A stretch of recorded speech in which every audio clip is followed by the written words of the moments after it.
Hello, everyone. How's it going? Welcome to the Shrimpiest podcast, episode 4, with our two very handsome special guests, Mr. Swuen, yeah, and Mr. Christopher Felix, Chris Felix. Yeah, let's give him a round of applause. Yeah, that's right. All right, so I'm very excited and very happy to have these two talented individuals with us. You know, they're very special to Oak and I. We met them while at CSUN, and, you know, like, they're two people that, you know, we look up to. And we admire all of their work and their visuals and everything that they do. And we're excited to just have this conversation with them. Of course, here at Blue Shrimp, we have Mr. Oak over there, Oakster right there. And then Francisca right over here. So Francisca's right there. Let's start this theme song and let's get dancing, you know, let's do it. Come on.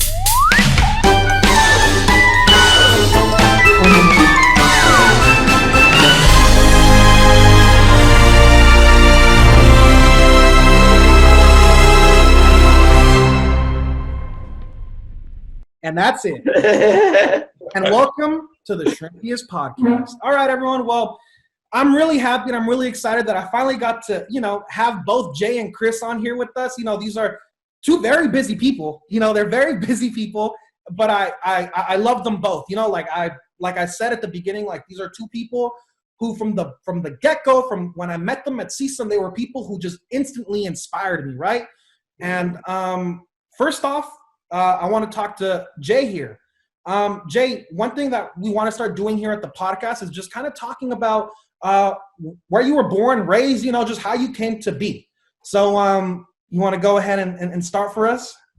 Yeah, of course. You know, I'm Jay Swuen. You know, it's kind of hard to pronounce my last name. I was born and raised in China. It's in like a suburban town, you know, kind of like around the coast. Then I kind of, you know, came to the U.S. about 5 or 6 years ago just to come to CSUN to get my bachelor degrees in film production. And that's how I met, you know, Chris, Oak, you know, Francisca. I haven't met you yet, but also Thomas. You know, we all met, you know, at the film production program. And I have been, you know, working, you know, since then. I'm probably going to stay in the U.S., you know, in the future just to keep pursuing my career.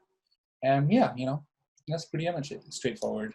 Cool. And Jay, so you came to the U.S.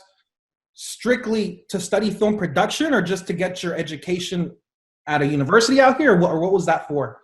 It's like, for me, it was like straight to like film production, you know, because like I was, you know, kind of deciding between weirdly graphic design, you know, before and you know, which Jay is really talented at. I mean, if you see his work, oh my Jesus, oh my God, this guy is really talented. You got it. Oh my God. It's like I was just doing graphic design. It was like a hobby, and then I was like, oh, maybe I should do that. And then, you know, during the process of preparing for, you know, college, you know, getting into the college test and all that, and then as, you know, somehow, you know, I feel like, you know, film is more of a language that I want to pursue as a, you know, artist. So yeah, I went straight, you know, for film production. I knew what I wanted. Then yeah. That's cool. And it's funny, Jay. I don't know if it's okay to mention this story, but right now that you mentioned graphic design, I don't know why it just came to me. Like, there was this one time when you were kind of not complaining, but you were just mentioning, like, my mom is making me Photoshop like her weight or something like that. Like, you were, I was asking you to fix this. What?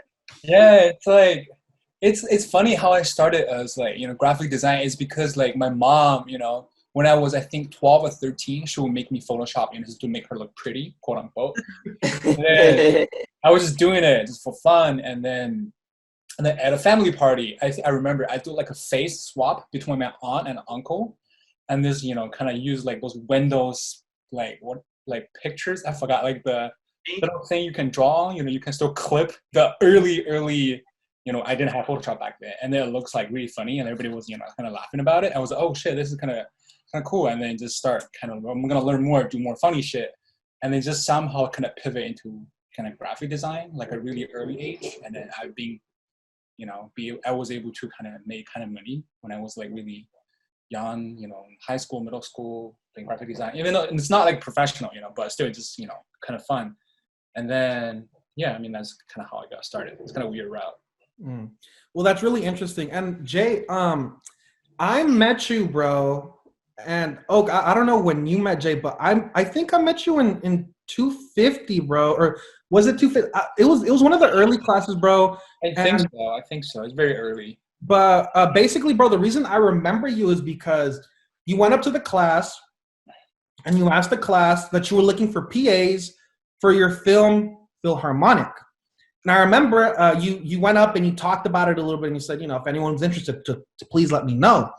And I kept on bugging you for a little bit because I wanted to see this film, right? And I think to this day, dude, Philharmonic is still one of the most beautiful short films I've ever seen. Like the writing, right? The visuals, like Jay, you killed it as a director, bro. Like that's such a perfect short to me, Thank you. You want to just do you want to talk about that film or talk about how that short film even came to be, right? Because it was a pretty big thing for you, right? It was really big. I think I got really lucky, because I think it's because because I usually am the type of person who want to prepare ahead. So I knew that I was gonna get into the film program. So I was like, so I think during that summer, and then I don't know if you know the website Short of the Week, which is just a website for a lot of shorts. Like they're amazing things. I was watching a bunch of shorts, from like amazing filmmakers, like, got into Sundance and Cannes. I was like, holy shit, I'm just like barely starting out. I was like, I need to make something, like before I even got a program. So I contacted my good friend at Sisa Nikki, and then, she is always kind of want to try to do like producing stuff. And I was, we should make something. She's, yeah, great. I have like ideas in my notebook. So we just end up, after discussing, we end up going with that idea. Then that film was, to be honest, I think, because there's a lot of things I wish I could have done way better. And I was really lucky enough, to have a really decent budget, as my debut short, even though I didn't really know anything. I really didn't know anything because like my editor and DP was really amazing. The editor right now, I think she works for A24 on our feature. And then the DP, everybody know him. His name is Antti Chan. He shot Gook, His Purple, and Death of a Nintendo, who just got into, I think, South by Southwest or something else. They're all amazing people. I feel like it's all those talented filmmakers kind of supported me because I think I barely had a vision, to be honest. I was just trying to figure it out, and then we're just, one of the lucky ones to have a lot of like amazing people carry me, kind of make that thing happen. It looked amazing. I think all belong to them. Because I think I still had a lot of, things I haven't figured out for that short. But, it was fun. It was really definitely like a learning experience. I think that one, in the few months, maybe half a year, making that short film from, pre-production to post-production, I learned more than 4 years of college in total. It's really amazing to go through all the process, post-house and, coloring, how it's done. And then, yeah, it's, it's good, but, hope I don't stop there. I hope I didn't peak at that short, To I think cinematography class, right? I think so. Yeah. Yeah, and then we barely worked together because we're in a different group. But I don't know what happened. But the day before we shot Cocaine Sister, I shot another film, which is Fireflies, like a short film, overnight from 2 a.m. to 7 a.m. And during the editing, I was like, I wanna play with the footage. And Jay video called me, and then we had like good hours. And then it happened again a few times. But Jay was like the first one that taught me on color grading, on detail, and those techniques still workable these days. And maybe we should catch up. I wanna get more skill from you. You probably got more already. We should, No, share. not really. I'm still as yeah. I want to learn about you, bro. Let's talk about you, okay? Where were you born, raised, bro? I was here in the Valley, man. I was born in Panorama City, at the Panorama City Kaiser by the Chuck E. Cheese. And yeah, I was raised here. I was raised here all my life. Yeah, it's pretty much me. And I mean, was film something that you always saw for yourself, or something that you always wanted to do, or how did that come to be? I feel like I always just loved watching movies, man, and just like, and I don't know, at an early age, I felt like it was very impactful to me. But I think my first steps towards like filming and stuff, it was just photography. Yeah, just taking photos with my parents' camera whenever we're out, like with family events, just taking photos. And then yeah, it's home videos and stuff. Like I was always fascinated by the camera. I was And fascinated to just film. it's interesting that you say that to me, Chris, because like I went through both of your Instagrams, and I stalked as much Facebook. I stalked as much as I can, right, to try to just just see what y'all have been up to. But Chris, I feel like for me, bro, like one of the things that really highlights you as an artist, one of the things that I just really love about you, bro, is when you capture your family, right? All that footage and all those things that you've captured when you've gone back to Mexico, it's like you just have a way of capturing it and just bringing this beauty. I don't know, bro. There's something just really beautiful about, and for all of you, go onto Chris's Instagram and just scroll through his Instagram and just see some of the posts that he's made, right? Some of his photography, the drone, dude, the way you've flown that drone. I don't know, there's just something about the way you do it, bro, when it's like, when it's with people that, you were raised around or people that you care about, it's different. Yeah, man. I think one of the most defining moments to me that I really wanted to do this, I think it was my first trip to Mexico. It was like my parents' village, their rancho. And then I was just filming, bro. I was there for like a whole month and I was just filming. Filming, taking photos. And that was the first video I did out there. I'm just like, yo, it was fun, man. Like I was out there in the heat, in the sweat. You see the video, right? But you don't feel the sweat. You don't feel like the soreness of your body when you're walking to these places. It's just, I don't know. To me, it's like, I loved it, man. Like I felt very connected with my family just doing it and bringing that footage back to the family that lives here. And oh, that's where you were raised. And it's like, oh my gosh, I only see old footage of this. And now look at this new footage. You know what I mean? Mm-hmm. And I got a couple more times also just filming, which I think you're mentioning the last video when I took a whole bunch of photos, and it's just, I don't know, just capturing my family really, I don't know, it inspires me. It's a very simple life, and I don't know, for me, it just taught me a lot. It just taught me a lot about life. It just taught me that, I don't know, that this is what I love to do. You know what I mean? Mm-hmm. If I'm able to withstand through the heat and do this and just enjoy it, you know what I mean? And just be in this moment, I feel like this is the right path, Yeah. Oh, that's dope. Chris, so I met you, dude, or I feel like we finally connected. It was in the directing class. And, my thing is always I want to make sure that people of color and Latinos are represented in the media, right, and in films. And we had to do a project on a director. And, I'm all excited because I'm gonna present Alejandro Gonzalez in Inaritu. And Chris goes up before me. And he did the same damn presentation, so I'm like, damn it. So I gotta follow up this guy who just did this. They're gonna learn about him twice now. You got me? And I was like, God, man, you could have done Alfonso Cuarón, anyone else, guy, I remember your face, you were in the corner, you were in the back corner of the room. I just remember your face. I did, but that's the day, Chris, that I said okay, this guy's dope, because from the get-go, and after talking to you, I said, okay, he cares about being Mexican, and he cares about making sure that, Latinos and just people of color in general are represented on screen and in film. And that's something that's really, really important. Yeah, no, yeah, it is. I feel like, I think we might talk about Alma later, but just I don't know, I think these are stories that you don't really see, man. You don't really see often, either through TV or through film, just even just the immigrant experience, because you get when it's all Spanish, it's all Spanish, but it caters to a different audience. It doesn't really cater towards the immigrants that were raised here. Maybe they don't speak Spanish, but maybe they live in this in-between world, you know what I mean?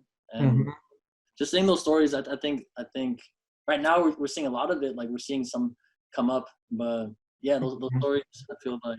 And it's true, and you're right there, dude. Our stories, or stories of people of color are finally coming and being shot and being written, but at the same time we still have these white people who are directing the stories, right, or these white writers, right, so they're not really being as authentic as possible. So that's just doesn't happen all the time, right? There's some filmmakers, right, but it's still happening a lot, lots of these things on network television. There's lots of white writers and lots of white producers, at the helm of it. And I think that's something that it'll change. And I know it's slowly changing, but it's going to take some time. Chris and Jay, you two know each other. Y'all work together, right? And y'all were buddies. Y'all are good friends. Like y'all know each other, right? How did that happen? Let's talk about this friendship here. At first, can I start off, Jay? Yeah. I actually first met Jay at our film photography class. So you know that film photography class that you take before like applying and before getting into the film program? Like we took this class together, and I see Jay. I'm like, okay, this is some dude. Like out of like that film photography class, Jay was probably one of the top ones that like, bro, you knew how to compose. You knew about your subject. You know, it was beautiful, man. And every time like we would present our work. No. Can I say it, Jay?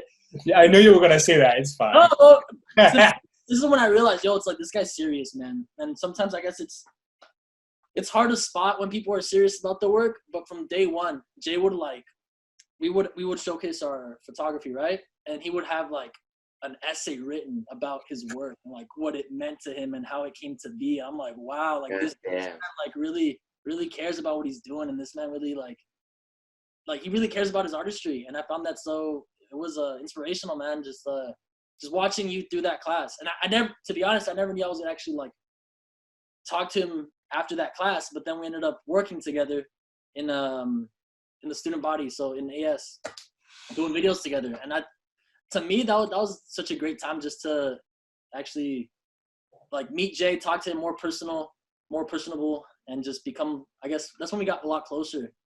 And to me, it was just inspiring, bro. Like I had this dude sitting behind me, and just like I could ask him anything. I'm like, hey, what do you think about this? Or we were just talking. I'm like, to me, that was a great class and a great learning lesson as well, because I feel like you're great. I don't know why you said the Philharmonic piece that you did. Like you prep, bro. Like you prep a lot, and I think that's something I admire from you, is like you prep really well, and that's something I really like try to take from you. You know what I mean? Just sitting with you was very inspiring, to be honest, man. And I was actually I felt blessed and honored to be with you. Yeah. Dude, I was like, I feel like, because I think we met, like, that class, were we freshmen? I think we were freshmen or sophomore. I think we were freshmen, freshmen. I think I took it second semester or something. I took it pretty early. Yeah, I was like, to be honest, because like, I think it's kind of embarrassing that I went kind of dramatic when I present those photos, it's like, I think it's really dramatic, but I feel like it's fun because, it was like, I never took photography like seriously. I was like, I'm just gonna write something, and then it's after the math. I was like, oh fuck, I totally embarrassed myself. It's gonna be like fucking dramatic as hell. And then, sorry, I swear, but it was a fun class. I think I learned a lot. And then I think definitely AS was really important to me because like I started working as an intern when I was a freshman, second semester. I think I was earlier, I was there before Chris, and then Chris came in, and then we just, sit like really next to each other with our stations. We do like, those like small stuff, but we'll also talk about, how like, how class is going and what we want to do.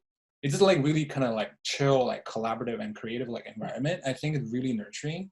It's just like, it's really fun. It's like, there's no pressure, just like, so we can literally talk about, oh, do you see this film? Did you hate it? Did you like it? About anything. I think I had a great time working over there with Chris. It was, bro. And even just your personality, like whenever we would do like little shoots, like I would always think, man, this guy's intimidating. He's so serious about everything. But then we joke around, and it's like, oh, this guy's chill. You know what I mean? Like this guy's great to just work with. Like, and that's another thing, man. Like, I feel like just working with you, it's very like, I don't know, like you really curate a good work environment whenever even on the set, you know what I mean? Like you really curate that healthy work relationship. Yeah, I think it's like, I don't know like what Thomas's or Oak's first impression of me, because I'm the type of person where like if I know someone, it takes time for me to be able to kind of be chill with somebody else, because I have a resting bitch face. Everybody knows that. It's like I just always look. I'm mad whenever I'm on other Zooms. I'm just like, when I'm not talking, I just look. I'm mad, but I'm not. I just like, it's just kind of, it takes time for me to get to know people and then kind of put the guards down and to be kind of who I am. But since graduating, Jay and Chris, have your goals changed? Chris, you're a DP now, bro. Like, like that's been your main focus, beforehand, like I'll be honest with you, like in school, like you were kind of trying lots of different things. I remember that you were my first AD. You were trying lots of different things, right? But now I feel like you're kind of straight 100% focusing on being a DP. And then Jay, you've directed, right? But now you also have this production company, or you have lots of things that you're also doing yourself and DPing still. Like, so what is it? Jay, do you want to go first? Like, what are your goals right now? I think, goal will always be someday be able to shoot a feature for either Yorgo Lanthimos or Sean Baker. That would be the ultimate goal. But still, though, it's like, I think I'm still mainly focusing on DPing because, like, I think after making the first short Philharmonic, I realized that because I still think, I rushed it. I didn't have a fully understanding of the story. So I was like, oh, I'm going to chill until I feel like I'm comfortable with directing it. And then since then I've decided, if a short came to me, if I want to make anything, let's say make one small thing, direct once a year, I'm fine, or nothing at all. If I want to, then I would do it.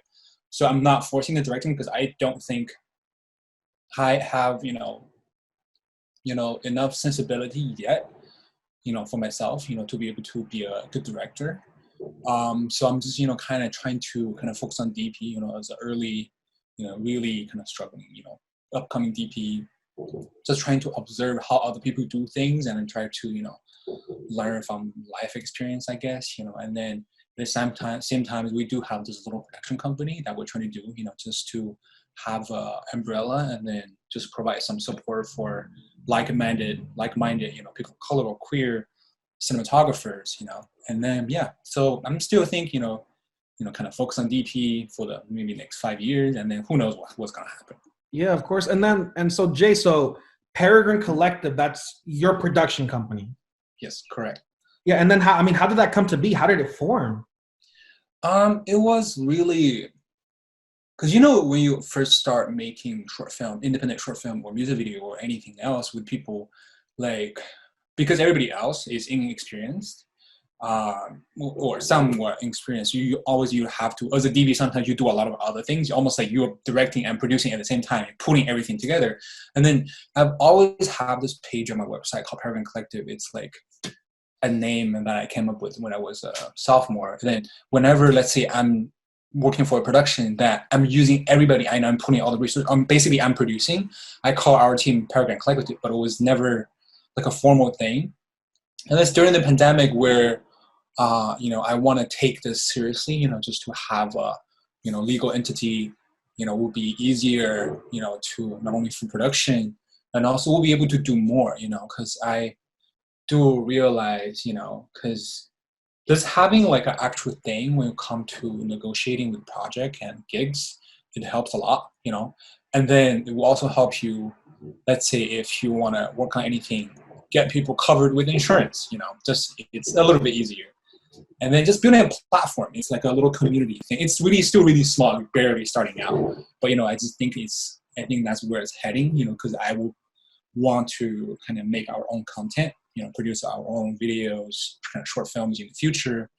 And then, just kind of one step closer to whatever it is. And Jay, do you have with this production coming? I went onto the site and I saw you even have like a grant for filmmakers, filmmakers to possibly even get an ARI. Like, is your goal like, of course you want to have your audience, right? You want to be able to create and build your network.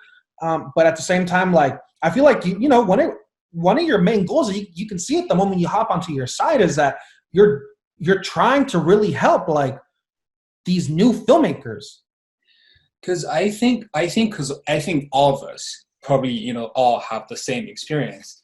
Because like after graduating from kind of film school, you realize that even though, school be like, oh, everybody's going to compete for this like quote unquote ARI grant or whatever. And everybody's thinking, because I was lucky enough in my semester to get it. And it was, oh my God, because I was really naive and it's kind of stupid in a way. It was, it's going to be great. And then with our professor promising us, alumni working in the industry and all that. So everybody think they will have like a really great future after they graduate. But then after you graduate, you realize that like film school really is nothing. You need a lot of other help to be able to kind of be in the industry. And then we look at, me and other, creative partners, and we look at things, let's say some of things that will actually get you into the circle, the industry. Let's say the Half Initiative, which is, from, what's the showrunner's name? I'm blanking out. The guy who created like the Glee, Pose. It's on the tip of my tongue, like the Netflix thing. But, it's like a lot of other things like, things like that is asking for, oh, we want people of color, we want minority, we want queer people to be directors. But they're all asking for, you have to have something like in your pocket already. So let's say, hey, Thomas, I know you've made a lot, but not everybody else get a chance to. Let's say, hey, this person, come, join our initiative, where you have to have a short film which is already in the film circuit. But then you realize, it's like a lot of people doesn't really have access to make a short film, even though people be like, oh, you can make a short film anyway. But not everybody can afford to freelance to make a short film, because using those money means that they cannot pay for their health insurance. They cannot pay for their rent. You never know how people are struggling, because they don't really have the socioeconomic status to make a short, to even have the stepping stone to a bigger stepping stone. That's where it breaks apart. That's why you see, on the surface it looks fine with Netflix and whatever, the actors, oh, we're being diverse. But if you look at the crew, like you said, people who directed it, there are a few people of color director. There are a few people in the union, in the DPs for every single set I've worked on. There's barely probably any. There's one female union DP, and then there's probably like 0 queer, cinematographers, because those people, they don't even have the capital to be union, to be used on Netflix. And that's why we're like, we're gonna set up this little grant, because we think, it's not. There are other fellowship that is great, but we think that a bunch of white people, we're gonna look at your portfolio. That thing is not gonna help. It's. So your platform is connecting with some organization or area, or so basically our organization is not connected with with all the organization. Our goal is really simple. You want to make a short film, we provide like legit, let's say if you have to rent something, you don't have that $4 or $5 grand to rent for gears. We provide a whole set of gear for you to make your short film, if that's your passion project. But the thing is, it has to be your passion project, something you really care about, because we do think having your own work is the only way for you to knock on the door. Because you can't just knock on the door and be like, oh, I want to be a director. You have to have something to present to people that was helping you to get that thing. And then the rest, there's a lot of other initiatives doing the same thing. But, we're just helping people to bridge that little, there's a gap in between. Nice. We're still small, but hopefully we get to expand in the future, to be able to provide filmmakers with more things, to get their short film off the ground, to get it made. That's dope, Jay. That's really, really dope, bro. When does that launch, Jay? When does it launch? Probably we're looking at, because we're experiencing some paperwork things, but website, is already, fixed. Everything is fine, and then we're just looking at some like writing things, it's just like in the wording, and talking to a few people. I think we'll launch really, really soon, either next week or next 2 weeks. It's coming up really soon. It's beautiful. That's really dope, Jay, and I'm glad that you're using all your connections and your heart to make sure that these people of color and these queer artists make sure that their voices are heard. Because you're right, bro. Well, for one, I had 2 thoughts, right? One, it's Ryan Murphy, right? That's who you were talking about. That's Ryan Murphy, yes. 2, I mentioned this a couple weeks ago when we met with Julia and Tyler, but I felt like, another thing, Jay, that just always comes to mind, bro, is just like, you talked a little bit about film school and how it really ain't shit, dude. Like, it's kind of just, if it is, it's a waste of money, right? But the most important thing that you can get from that is making friends, right? Like, like that's the most important thing, right? If you don't have the ability to make these friends or to connect with these people, then once you graduate, it's going to be really, really hard, to continue, right? But Jay, because of your grant that you plan on creating with your company, like you're giving people an opportunity, bro. You're giving people a huge opportunity, and that's really dope. Thank you. Appreciate it. Hopefully we just, because it's really small, to be honest, compared to all the other things. And no, dude, but that's a huge thing, for, I know that's a huge ass thing for lots of people. So that's really, really dope. Chris, you have so you started your own company, right, called Alma, but you've also worked with another company called you freelance, or you DP lots of their projects at the Village. It's a record company, right? Do you want to? I've seen you do lots of work for the Village, right? Based on your Instagram, like you tag them a lot, you do a lot of things with them. But you also told me that you just started a new company called Alma, right? With you and Moises, the homie Moises. Do you want to talk about it? Which one do you want to talk about first? Let's do the Village first. So, I came in contact with the Village. So, it's a record label, right, for independent artists. It's an independent record label. I came in contact with them through a connection I made actually at CSUN. We were in the same salsa club, you know what I mean? And he's in the music scene. So he hit me up one day and he's like, "Hey, can you shoot photos of the homie Reggie and in the studio?" So I'm like, we'll see. So it's like, I just went, I started shooting photos, then just created this connection, you know what I mean? And from then I had to let them know, like, hey, I'm also, because I hadn't really shot much music videos. So, but that's something that's a space I wanted to get into. Like I would do it here and there, but I wouldn't like do it consistently. So I just let it known. I let them know, like, hey, just letting y'all know, like, I'm trying to get more into like directing and DPing just music videos. So they took that, and then we just created this relationship together, and we just continue to we've continued to just create projects with them. So me, and that's where I met Moises. So with the Village, we've been just creating music videos for independent artists, the artists that are signed to the Village, and then just outreaching to different independent artists.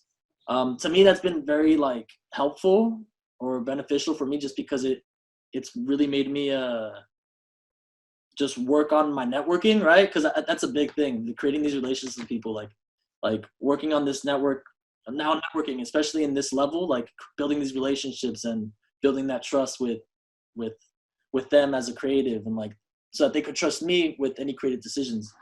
So that's what it's really helped me with. And that's why I met Moises. So Moises, I actually met him in September. I met him in September on a shoot with the Village.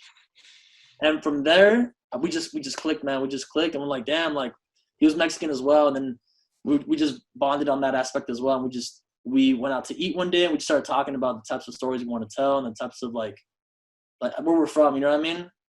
And we worked really well. And I'm like, yo, this is a cool dude to collab with. So then we shot a music video together.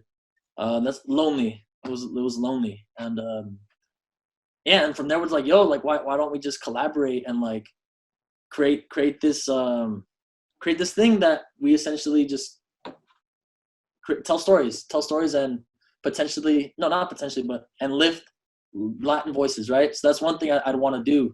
It's so we haven't officially launched the website, but one thing I really want to do is just uplift these Latin stories, bro, Latinx stories, whether it's independent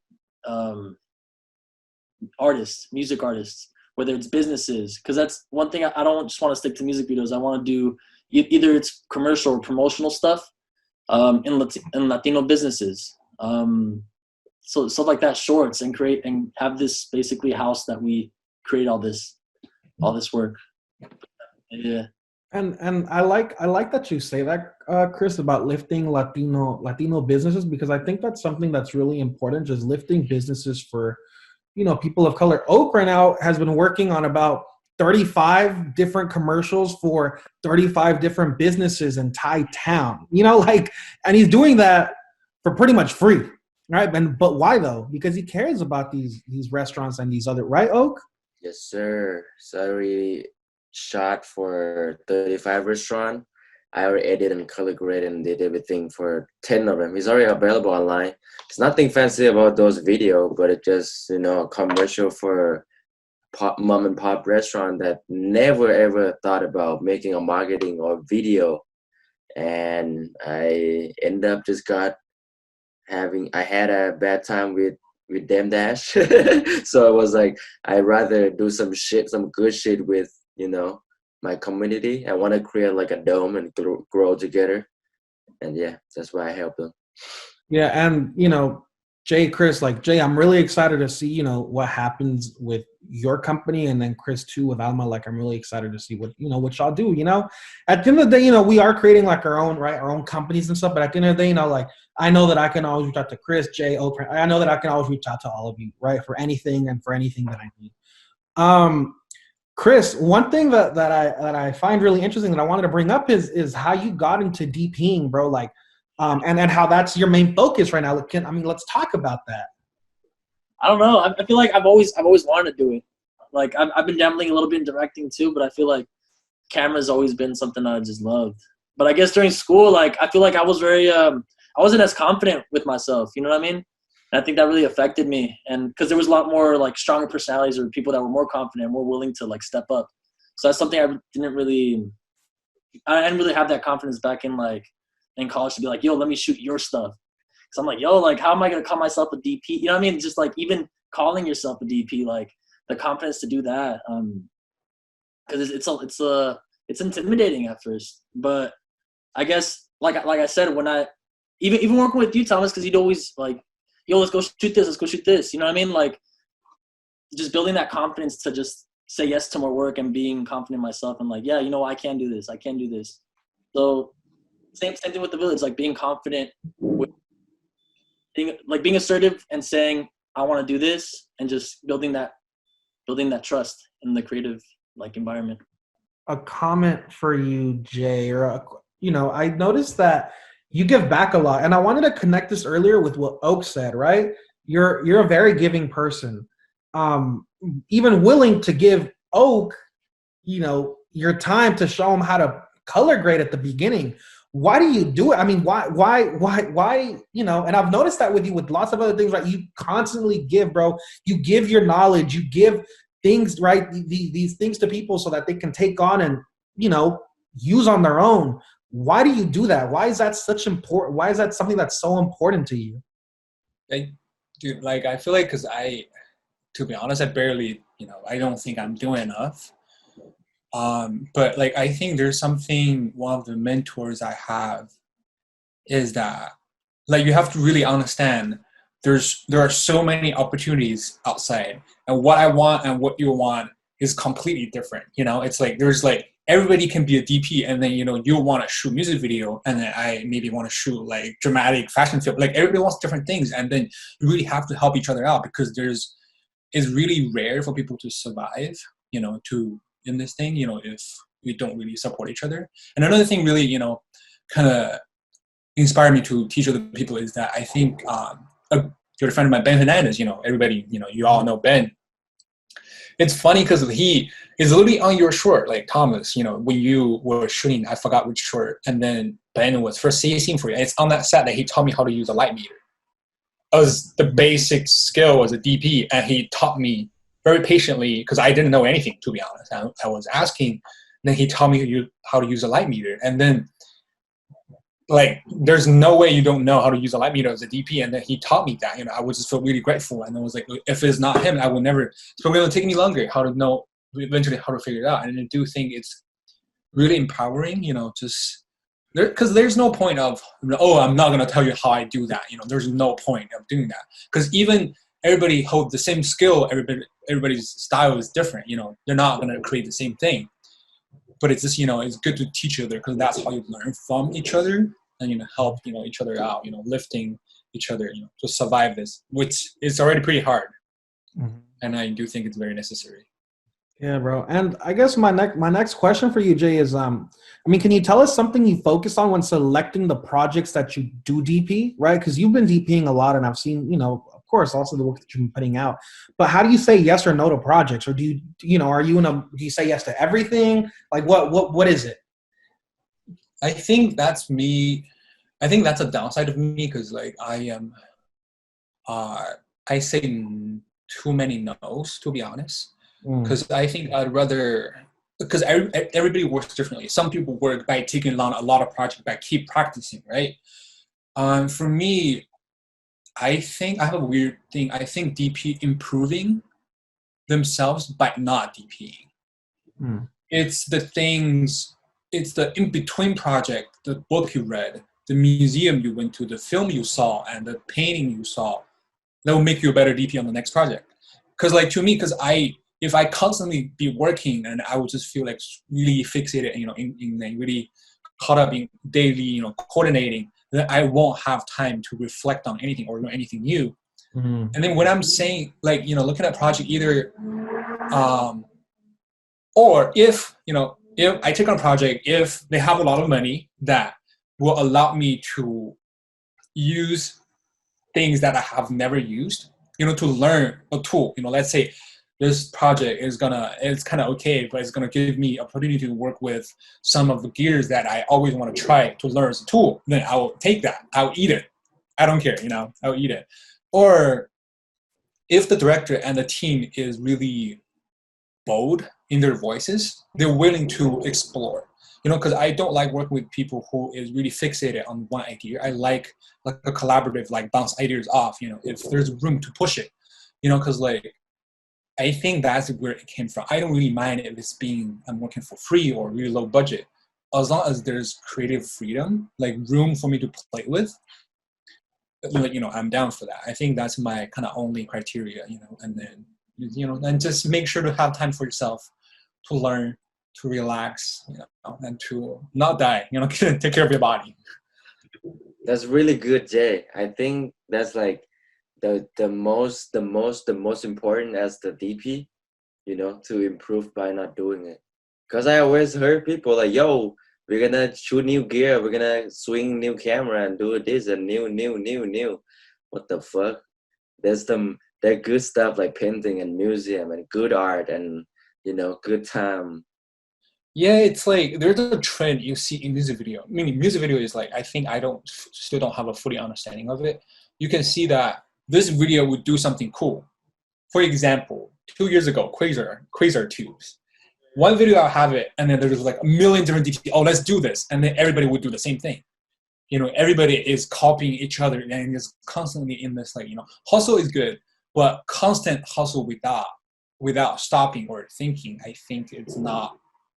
At least for me, it's not the proper way. Because you do have to bring in something of your own. You have to actually sit down and ask yourself, do you like that, or is it trendy that you're doing that? Music videos is something that, like, of course you want to make films, right? But that's not really where you start. You start making music videos, right? Jay, do you treat your visuals in film the same way you treat them in the music video? I do not at all. Because I think music video, its own thing, has pros and cons. Like music video, you have more freedom to be crazy, to be honest, to be visually appealing, to like visual comes first, because like right now I think it's like usually before it was like, oh, you have a hit song on Spotify and then you have a video and then your video will be good. But now it's like if you have a good video, it will reverse market your music, for upcoming if you have a crazy thing. So I think it's more whatever is visually challenging, that will kind of highlight the the theme of the song. And I do think short film is more, you have to keep a consistency. You can't jump back and forth, people rapping and shit. It's like you have to kind of look at the story, really ask yourself, see if it works. Because it's cool to do handheld, it's cool to do Steadicam, but the story in that moment, it only needs a tripod. That's all it needs. Anything else will be betraying the story. So there's a lot more limitation, but also that's the beauty of it. Kind of really think if it's gonna help tell the story or not.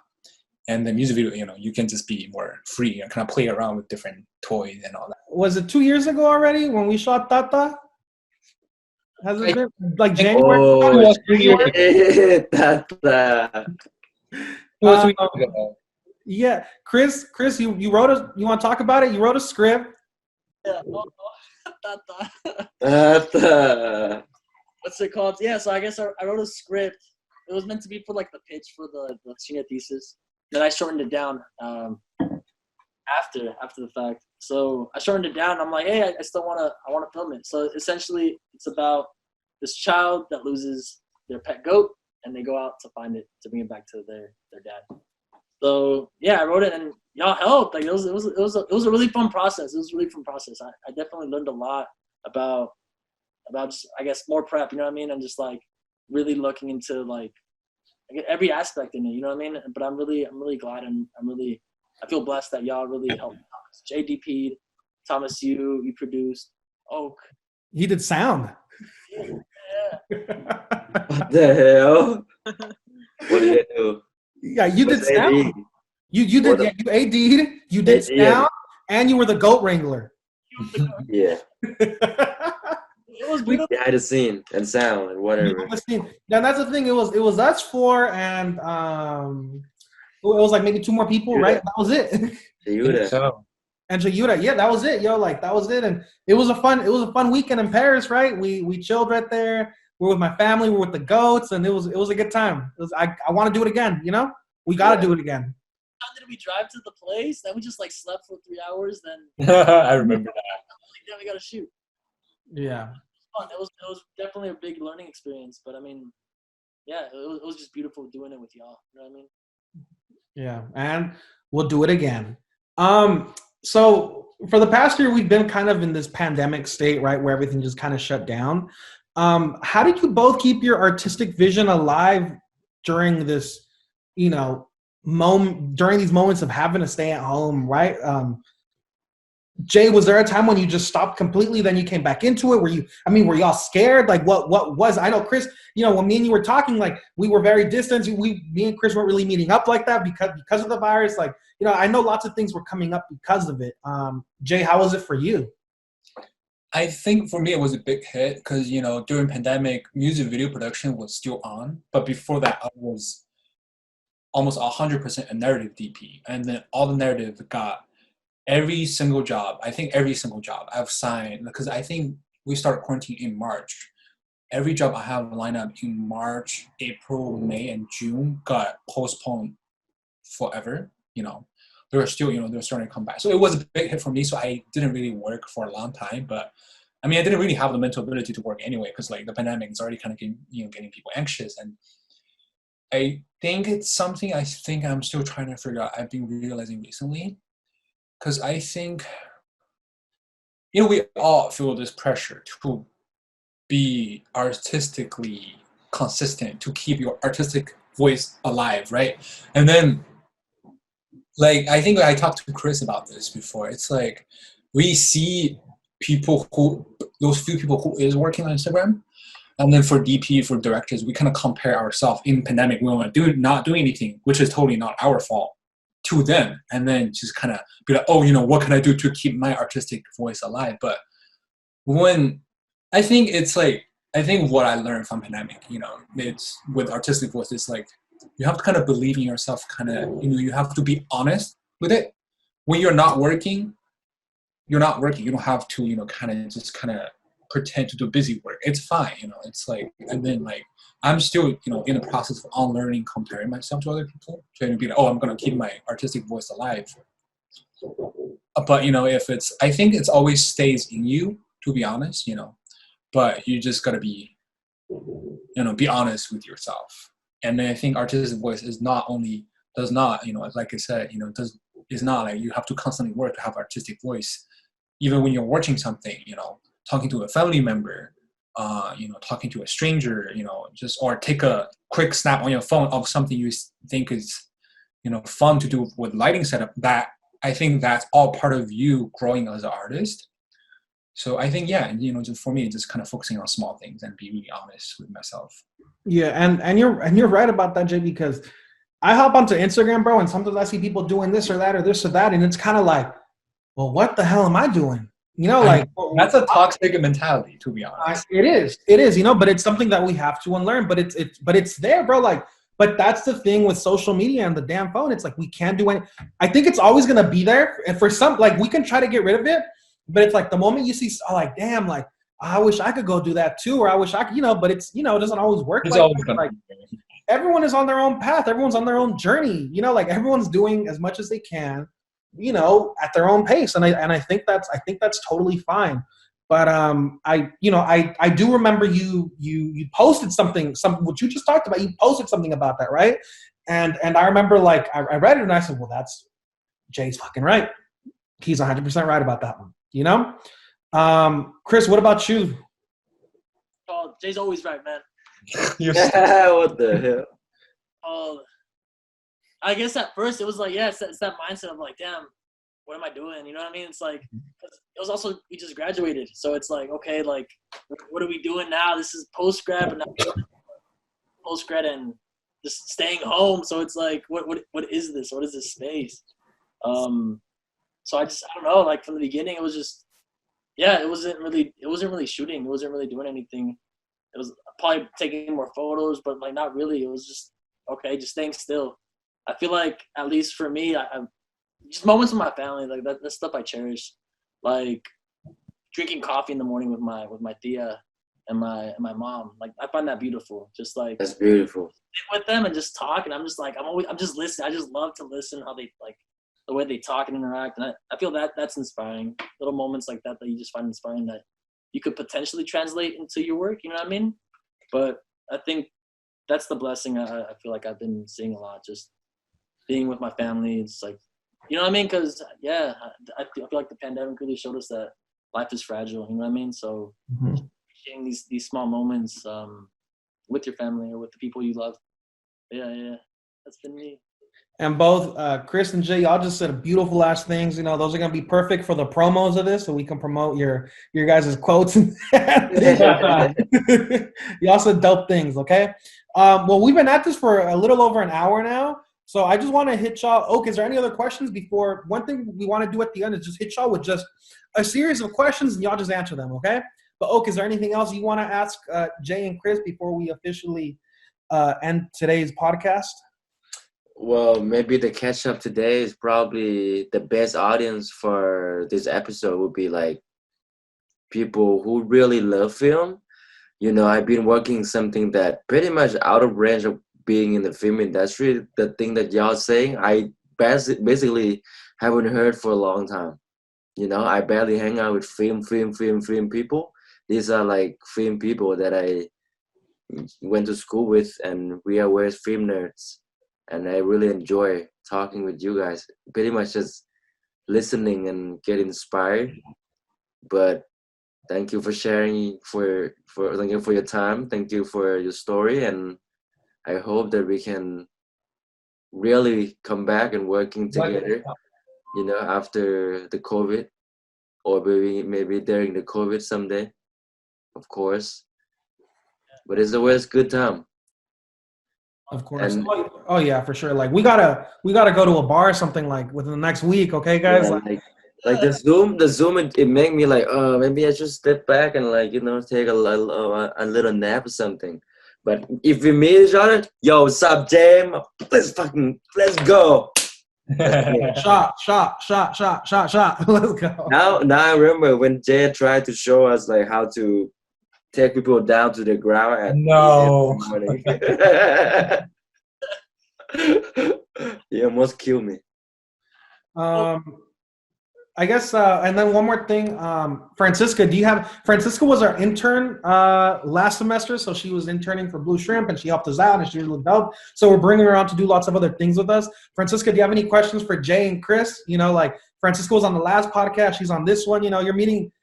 She had to be virtual this year because of it's her last semester. So that's really hard, but I hope, Francisca, that you're meeting like some cool ass people, and I hope you can connect with them too.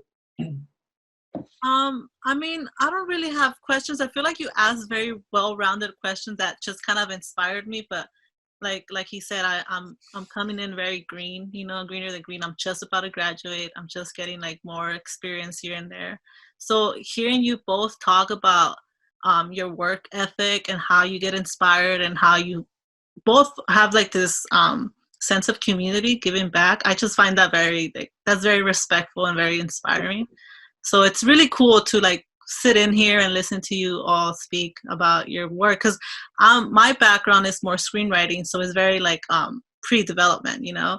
So hearing you guys going through the development and then post, it's just very inspiring. So that's pretty cool.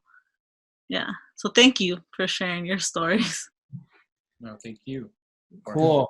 And Jay and Chris, we're just going to ask some final questions. If you want to explain anything, you can, but just really quick. All right. I want really quick answers. All right.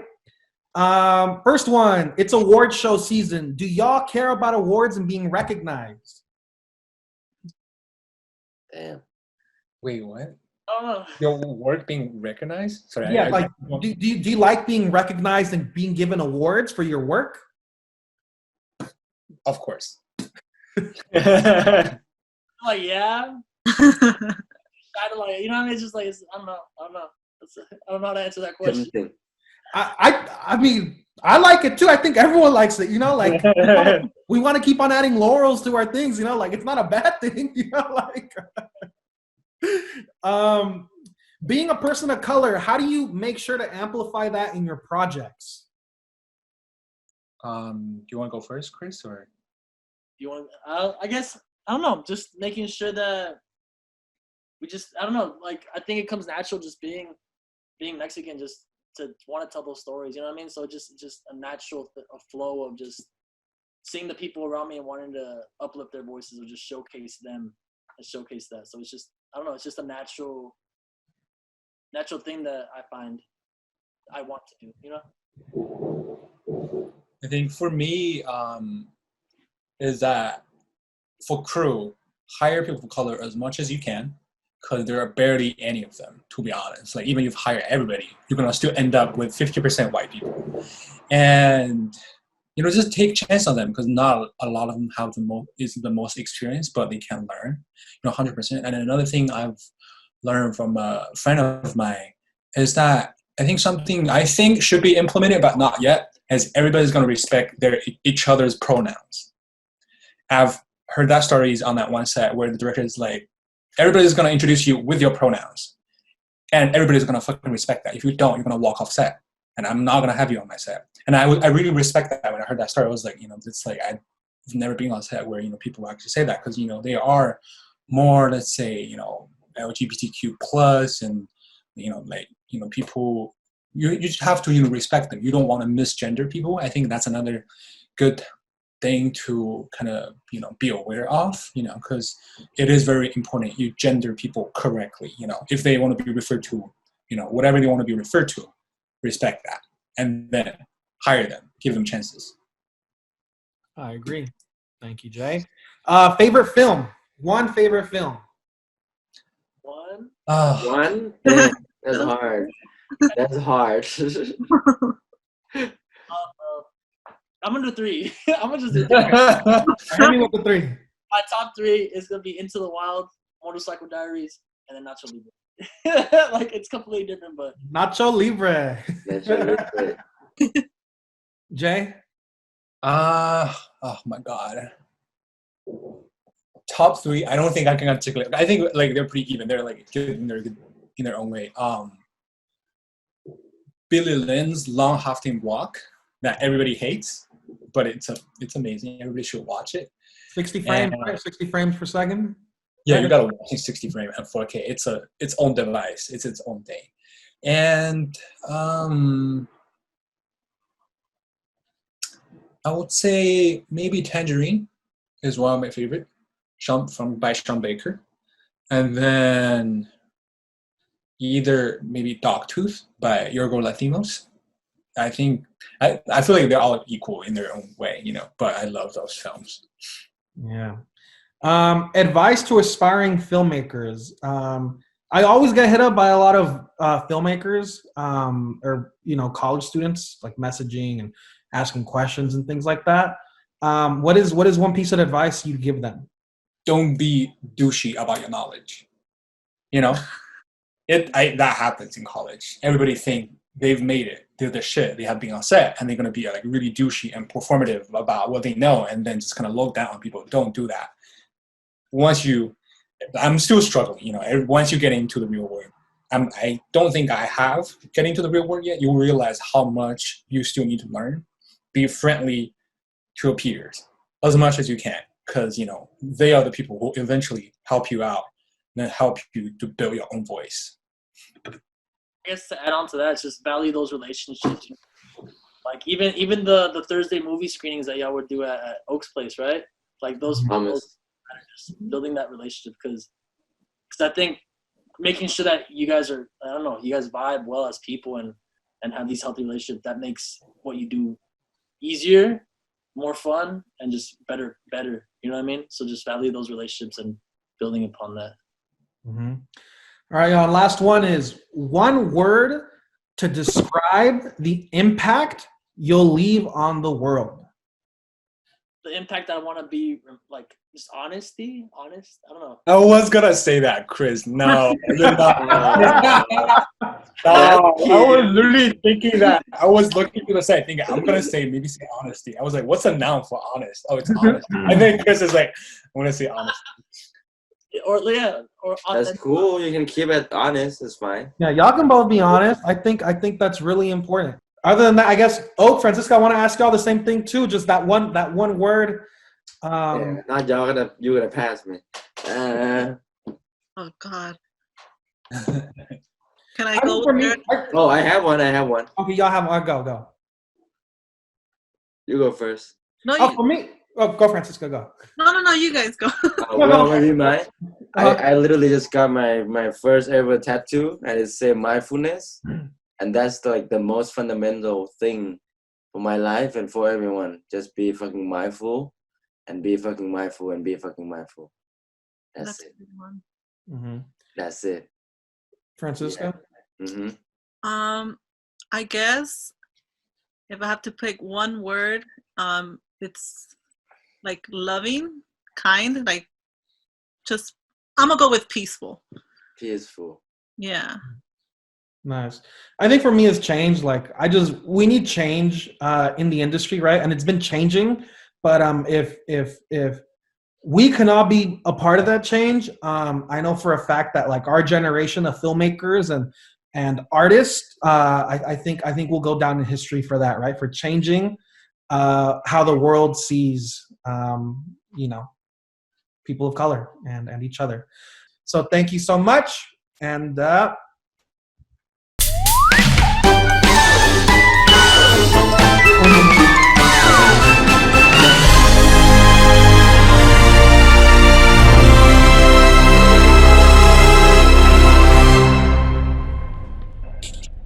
that's right.